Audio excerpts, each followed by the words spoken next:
This is the MG4, and this car could end up being quite important for the electric vehicle industry because not only is it very good, but it's also relatively affordable as well.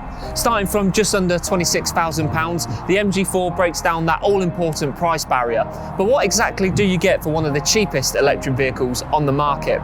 Well, in this video, I'm going to tell you what I like about it, what I don't like, and everything else in between. I'm Charlie Atkinson, and welcome to EV Powered's review of the MG4 EV.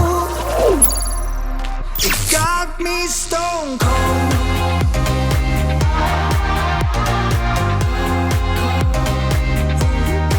You got me stone cold.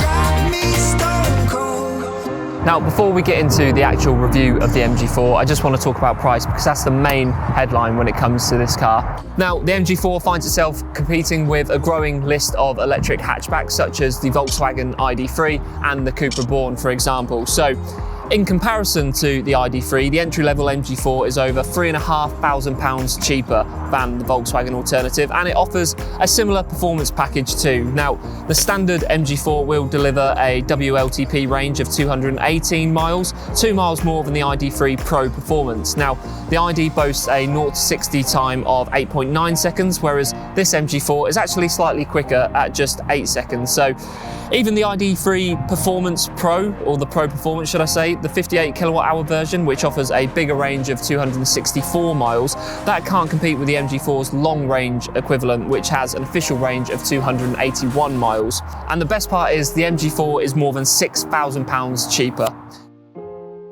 Now, I know what you're thinking. If it's that cheap, then it probably can't be that good, right? Not quite.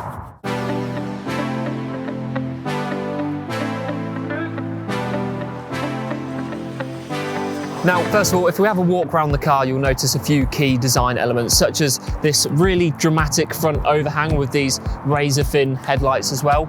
Now, on the trophy version, you'll get a few different features, such as daytime running lights, which you'll get down here, and a full light bar at the rear. But I've got to say, looking front on, I quite like it. It's got quite a nice, mean face to it. Now, if we work our way around to the side of this entry-level model, you'll notice these real sharp creases on the side here, which give it a nice shape and style to it as well. And if you come to the rear, you've got this little mini spoiler here as well. And it's all come together quite nicely. I've got to say, I'm pretty impressed. MG have done a real good job with the design of this car.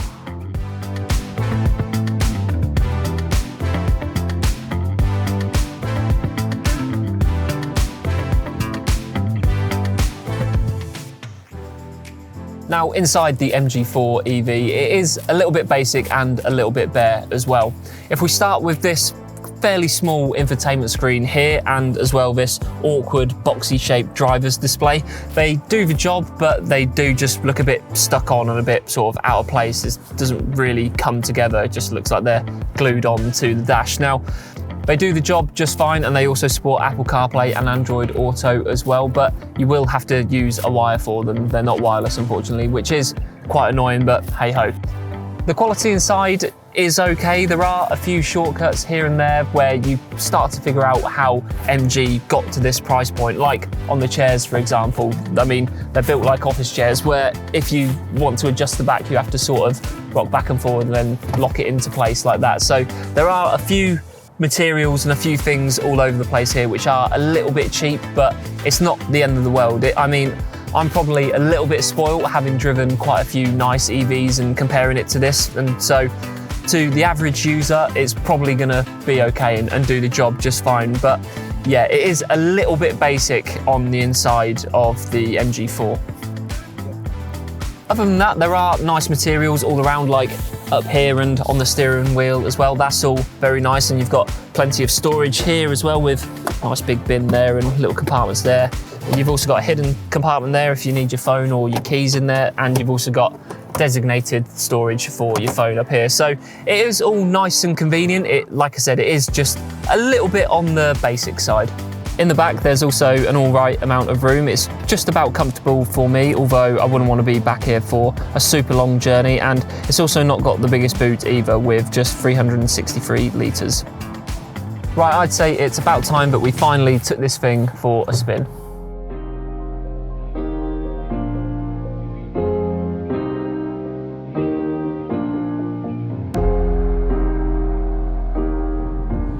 Now, this isn't going to be the most comprehensive driving review of an electric car that I've ever done, because there's not actually a great deal to talk about when it comes to the MG4, and I mean that in the best possible way, because it's just an all-round, decent, solid little car. It handles really well, it's nice and smooth to drive, the steering's really light as well, and it's got quite a nice bit of poke to it as well, so it's almost sporty in a way. I've got to say, I've been quite surprised by the MG4. I didn't expect this when I got behind the wheel of it. The regen braking is also nice and predictable as well. It allows you to use that one pedal driving that you want from any electric vehicle, and I haven't been able to change the severity of it. I don't know if there is a setting to do that, but the one setting I've got it in now is, yeah, good. I've got no complaints from that point of view. It might only be 0 to 60 in 8 seconds, but I tell you what, this thing absolutely flies. I've just got an open bit of road here, and just stamping on it, it does absolutely take off. Now, I know it's probably not the fastest electric vehicle in the world. In fact, I know it's not, but still, it's so light and nimble that it feels like an absolute rocket, and it is just loads and loads of fun to drive. It does put a proper smile on your face. Now, you probably wouldn't call this thing a hot hatch, but I think you'd be surprised with how nippy this thing is. It can really, really shift when it needs to. It's got the best of both worlds in that regards, and that you can properly put your foot down and have a bit of fun if that's what you're in the mood for, but 9 times out of 10 you can just potter about in this thing and be relatively comfortable and take it nice and easy with a really good range and a nice driving experience as well. It's got the lot, it's got the full package. One thing I have noticed, and it's not the end of the world by any stretch of the imagination, is that it is quite loud behind the wheel of this car. You get that whirring noise from the electric motor as you pull away, and there is also quite a lot of road and wind noise as well. Another thing that really does annoy me about this car is that it beeps at you constantly, and I hate cars that beep at you and tell you how to drive. So things like the lane assist are really, really sensitive and are constantly beeping at you and shouting at you, so I had to turn that off quite quickly. But yeah, just behind the wheel, it is quite loud. It's not the most peaceful and relaxing experience you'll get. You can turn some of those settings off so that they don't beep at you, which I've done. So yeah, that's just something to bear in mind. But overall though, I really have enjoyed being behind the wheel of the MG4. I've got to say, I've been pleasantly surprised with just how nice this car is to drive.